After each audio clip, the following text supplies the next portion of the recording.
Gujarat police کی مجرمان اشتہاریوں کے خلاف کارروائیاں جاری۔ تھانہ سٹی جلال پور پولیس نے 10 سال سے روپوش 2 افراد کا قاتل خطرناک مجرم اشتہاری گرفتار کر لیا۔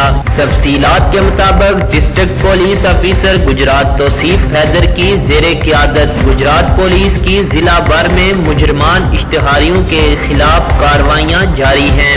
ڈی ایس پی صدر سرکل سعید احمد کی زیر نگرانی ایس ایچ او تھانہ سٹی جلال پور جٹا عدنان تارڑ اور ان کی ٹیم نے پیشہ ورانہ مہارت سے 2 افراد کا قاتل اور خطرناک مجرم اشتہاری گرفتار کر لیا۔ مجرم اشتہاری مشتاق حسین ولد محمد حسین قوم آرائی سکنہ جلال پور جٹا عرصہ 10 سال سے روپوش تھا، جس نے 13 اگست 2010 کو بوجہ دشمنی مسمیان وقار مقبول اور شاہد محمود سکنہ جلال پور جٹا کو اندھا دھند فائرنگ کر کے قتل کر دیا تھا اور بعد ازاں روپوش ہو گیا، جسے پولیس ٹیم نے شب و روز محنت اور بہترین حکمت عملی سے گرفتار کر لیا، جس کی مزید تفتیش شروع کر دی گئی۔ یقین نیوز کے ساتھ ہمایوں گجر، کڑیاں والا۔